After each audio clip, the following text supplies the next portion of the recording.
یوسفزي صاحب دغه د پاکستان فوج په د سوات نیول در د شمالي او جنوبي وزیرستان پورې 80,000 بې ګناه پښتانه شهیدان کړل، خوران ټپیان یې کړل، کورونه ورته وران کړل. د دې په اړه ستاسو نظر څه شی دی؟ ګوره زه تا ته دا وایم چې یو شیز چې هغې دي که نه جي لکه دې کې د افغانستان او د پاکستان کومه چې دا یو خطه ده د زموږ خیبر پښتونخوا کې چې والې مطلب دا پاټا شو، سوات شو، خیبر شو او دا شان افغانستان چې کوم دا ډېرې زرخیزه ده دا معدنیاتو نو د دې شیزونه ډېرې ډکې دا خلک یې ووژل ولې بمبار دې ولې کړه؟ زه راځم زه راته راځم په په دې په پاکستان کې خدای به دې نه غلطي نو کم از کم زما خیال دی څه 55 دي کو سو ایجنسۍ چې کوم دي دا د نورو ملکونو هم کار کوي. صحیح ده. او دغه د وجې نه چې کوم دی نو دا لکه د جنرال صاحب هم ډېره خپته ده چې لکه دا ولې کېږي یا دا ولې دا دغه کېږي.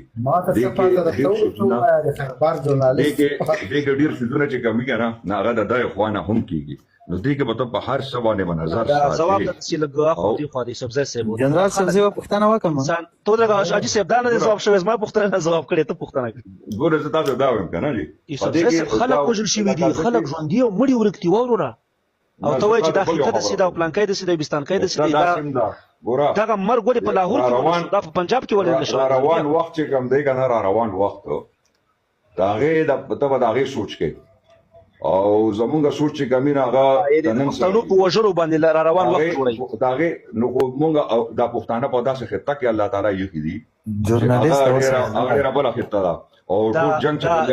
خبریال صاحب دی یا یوسفزي صاحب دغه 30 میلیارډ یا دغه 30 ارب ډالر پرېښوده که نه ته خو لږ خو ما خو پرېښوده که نه دا یو پوښتنه به بل هم درته وکړم. دغه 30 میلیارډ یا 30 ارب ډالر چې د پاکستان فوج د امریکا نه واخیسته په هغې باندې F-16 او دغه نور شیان دغه پیسې خو ټولې په لاهور او په دغه ځایونو کې ولګېدې او جنرالانو چې دوی پټې کړې ویې تښتولې استرالیا ته، فرانسې ته، انګلینډ ته، په دغې باندې که لږه رڼا واچوئ محترمه. لکه خلک زه ته ماته دا ووایي چې لکه دا دغه ورکوه چې دا پیسې دا ډالر یې راوړې وي نو دا ستا مخامخ راوړې شوي وي او دا لکه څنګه چې اوس په دې وې پوهه که مطلب د اګریمنټ ستا مخکې شوي یا مطلب دا خو ګوره دا خو داسې هواګانې خبرې دي. خیبر د څه بره ده خبره وکړم چې څومره ډالر راغلي پای کې چې څومره IDPs راغلي دي څومره خلک راغلي دي ګوره دا خو مونږ وایو که نه چې پلاني هواګانې چې کوم دي که نه دا ځان خبرې یو خو ورسې چې په فوج کې پیسې وال چې کوم دی یوسفزي صاحب دا د ژورنالیست ګوره جنرال صاحب ته پته ده هغه ته پته ده چې 80,000 یې وژلي دي هغه ته دا معلومات چې 30 میلیارډ هغه ته دا معلومات ته ګوره بخښنه غواړم هغه ته دا معلومات ته چې په باجوړ کې یو ډېره ستره دیني مدرسه یې بمبار کړې ده دا ورته معلومات دی. رحیم صاحب ته ولرېږه دغه پوښتنې مه تر کوئ دونه زه یوه پوښتنه کوم ډېره مهمه جنرال صاحب که اجازه دي وي زه به پوښتنه وکړم. مهرباني دې ما میلمه د ډېرې خوږ نه کوي. نه خیر دی خیر دی لګیا وي. دغه خبره دا ده چې هغه یو پوښتنه نه ځوابوي تاسې هغه پوښتنه پرېږدئ بلې شروع کړئ. هغه پوښتنه نه دا سیاسي پوښتنه نه ده دا واضح کوو چې دا مونږ پرېښودو لږ ډېر نو نه یوسفزي صاحب دا راته ووایه که نه الحمدلله موږ او تاسو خو پښتانه یو د خیبر ټي وي خو پښتون ټي وي ده که نه خو دا راته ووایه چې قسم په خدای د زه چې لږیزه اخبار ته کښېږدم تر بېګا پورې په 2 خبرو هم نه پوهېږم دا سره کوم پښتو وایي پښتو په هغې کې داسې پښتو وایي چې کوم کس چې پکې هغې اغستی دی هغه د کمې علاقې سره تعلق ساتي وایي چې چیف ډسټنس صاحب ته د هغوی په خبرو زه خو لا که د ده په خبرو پاږم د دې یوسفزي صاحب نو خو دغه خو ډېره غټه مسله چې ته زما خبرې اورې نو لکه الله تعالی او کتاب پوهېږي نه خو چې ته د غوږ نه ږدې نو لکه ته پکې څه پوه شي مثال خبره راته کوم ګوره دې ټایم کې مونږ ته ورورورۍ خبره کوو مونږ دا وایي چې څه شوي دي هغه شوي دي چې اوس را روان به څه کېږي د هغې دپاره پکار دی سوچ پکار دی دا تبصرې او دغه ولې شوي دي چې څه شوي دي یو دقیقه خیمبان صاحب یوسفزي صاحب محترم څه چې شوي دي هغه شوي دي دا څه چې شوي هغه شوي دي دا ښه شوي دي که بد شوي دي د پاکستان اسټبلشمنټ چې دی ظلم کړی دی زیاتی کړی دی که ښه کړي دي دا خو د افغانستان او د پاکستان د مشرانو افغانستان په تندر وول افغانستان یوې لحظې دپاره په تندر وول د پاکستان په روان دي دا ولې شوي دي دا خو ګوره دغه خو به ته د حکومتي دغه نه خو دا سوال کوې چې پوه شې دا به د افغانستان د ولس د مشر نه به کوې د پاکستان د ولس د مشر نه به دا به دا د هغې ځان هغه درکړي چې کوم وو اجازه ده چې لږ یو دقیقه وروره شاهین صاحب محترم یو دقیقه چې دې ته زه اوس وایم یعنې ته دومره نشي کولی تا نه دا صلاحیت اخیستل شوی دی تا نه دا حق اخیستل شوی دی ته دومره مظلوم یې چې ته پر تا باندې شوي ظلم اظهار هم نشي کولی ته د حق ناره هم نشي پورته کولی دومره مظلوم یې دومره د اسارت لاندې شپې کې ته دومره غلام شوی یې بېادبي دې ډېره معافي چې ته د حق ناره نشي پورته کولی ته نشي ویلی چې زما د ولس سره اجازت راکړه وروره ته دومره نشي ویلی ته دومره نشي ویلی چې تا سره ظلم شوی دی ته دومره نشي ویلی چې ستا ماشومان بمبار شوي دي ته دومره نشي ویلی چې ستا زنانه بمبار شوي دي ته دومره نشي ویلی چې ستا د پښتون قام په حق کې چې دی پاکستاني اسټابلیشمنټ چې دی د اسرائیل څخه بدتر ظلم کړی دی ته دومره مظلوم یې او بیا راځې دلته چې دا خو افغانستان اوس مشر ته پکار دی ژورنالیست ده عبدالله وروره زه تا نه یو پوښتنه کوم دا 3.3 اربه ډالر چې پاکستان ته راغلي تا مخکې راغلي دي خو رښتیا وایي تا حساب کړي دي چا ویلي چې راغلي دي خو د دوی اخبار دغه شی ویلي و جنرال ښه دروغ وایي دا د دا مشرف داسې کار کې کوي هغه ویلي حاجي شاهینه د مشرف په کتاب کې 3.3 اربه ډالر نه 3.3 اربه ډالر نه نور به مرته راشي چې دیو د پرویز مشرف په شان خلک لري چې خپل لور اخلي او امریکا ته په تحفه کې ورکوي عارف صدیقي ډاکټر عارف صدیقي چې لال مسجد بمباروي چې لال مسجد بمباروي دي ته ډیر ډالر راشي سبزی صاحب دغه د ژورنالیستۍ دغه تاکو درس کوم ځای کې دی ویل دی ګران او دغه ډیپلوم چا درکړی دی مطلب موږ غوښتو چې موږ هم ورسره اړیکه ونیسو فهیم صاحب ولې فهیم صاحب د عربي کې یوه مقوله ده ښه وایي واسطه فوق النظام جنرال صاحب داسې غلی ناست ده سړی په واسطه راغلی والا زه څه نشم ویلی قسم ده ما ته اوس دغه یوسف زی صاحب هم بیچاره ډېر زیات فضا وکړه لږ به مو پرېښي موقع به مو ورکړی وی خیر دی چې هغې څه ویلې مه یې خفه کوئ میلمه دی جنرال صاحب تاسو ته سلامونه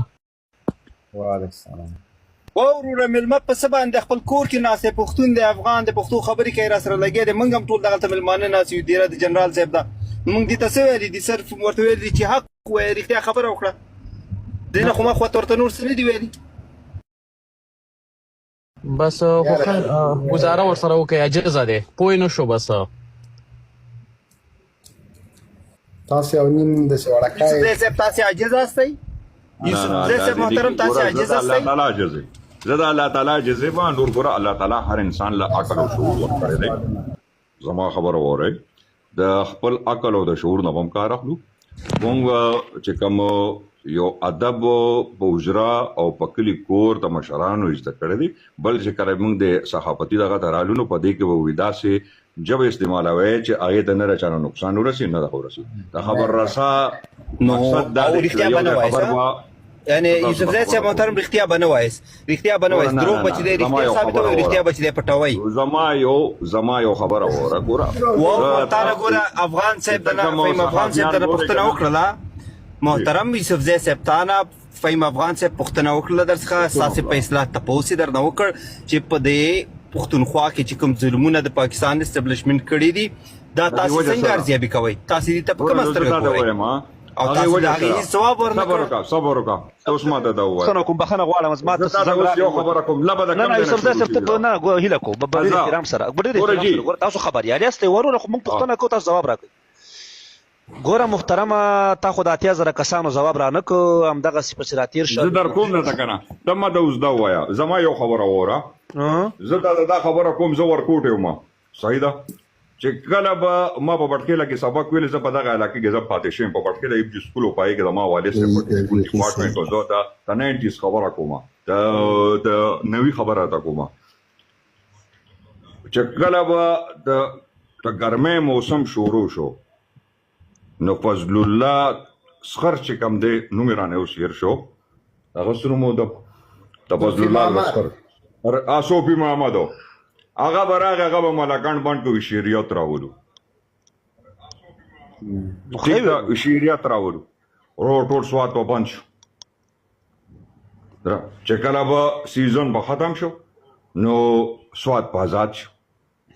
اوس تاسو ما ته ووایئ دې کې ګناه نه چا ده دا د خپلو خلکو ده تاسو چې په کوم ځای کې ګورئ که نه چې بیا په سوات کې چې کوم دا ظلم او شیزونه کېده او دا نه به څنګه ګوره یوسف زی صاحب زه به تا نه یو بله پوښتنه وکړم په ډېر احترام سره ګوره وروره یو خواته د پاکستان فوج یعنې اسټبلیشمنټ دلته پښتانه شهیدان کړه کورونه یې ورته وران کړه د طالبانو ترهګرو د پلانکوي د بستان لال مسجد یو د لال مسجد په باجوړ کې یو ډیره لویه مدرسه شاهین صاحب او بل خواته به دغه مشرف او همداسې نور ستاسو چې کوم جنرالان دي یا د ملکی کوم دغه دي حاکمان دي دوی په نړیوالو سټیجونو باندې ویلو چې موږ دلته 80,000 خلک تلفات ورکړی دی یعنې زموږ خلک وژل شوي دي یو خواته به د ترهګرۍ ضد پنډ راغونډه او خیرات او کچکول به په لاس کې او بلې خواته به د هغوی په مړو باندې سودا کوله نو تاسو د دې په تړاو باندې ترمه څه وضاحت ورکوئ ګوره زه ستا خبره اوس مخکې به وزم که نه ته ما ته وګوره څومره مولانو نیولی شو چې هغه امریکې ټرین کړو دلته په دې فاټا کې په دې امامتۍ به ورکولې صحیح ده ټیک ده ژبه پښتو وي وروره ته دا څه پوتو باندې سرې 15 ایجنسۍ په ټول پاکستان کې کار کوي ټیک شو څومره تاسو د نمبر 1 آی اس آی او د نمبر 1 فوج تاسو د نمبر 1 فوج فوج دې باندې ټول مایکونه پیر اخلاص کړی دي نه جنرال صاحب یو خواته دوی د نمبر 1 فوج او د نمبر 1 آی اس آی خبره کوي نو بیا په نمبر 1 پته شونو پاغي باندې بل امتیاز راغلی جنرال صاحب دغه مګر خبره ته صرف یو اداره ټارګټ کوي یو اداره ټارګټ کې او اداره دا ګوره ټیک ده غلطه د انسان نم کې ګوره ما کتلی کنه چې څومره خلک دی کنه چې پچا کې روانه نو هغه ټارګټ شوی دی هغه د افغانستان هم ټارګټ کی او هغه چې کوم دی د قلت دی یوسفزای صاحب کار خراب کوي یوسفزای صاحب سدا د مونږ ملما د سیاست کې ګوتې نه وهي ژورنالیست تر ژورنالیست پوری سیاسي شنن کینه ده سیاست کې دا د کې سیاست غوتی وي جنرال صاحب ولا کړه باندې ومني سیاست کې موږ غوتی نه دی ول د کې سیاست غوتی وي نه دا سیاست کې نه دل تراغه تاسو سره جوړ تازه جوړ په خیر کوي تاسو ورور لار ته ورکه کړل چې ایسای دا دا د هغه د ایسای دا موږ دې ته نه یو نه چې دا موږ سره جوړ تازه کدا خو څورور کډیواله وجره نه دا خو چې دې ته میډیا دا جوړ تازه تراغه دلته به حقایق کې ورور ظلمونه شوي د خلکو ویني دوی شوي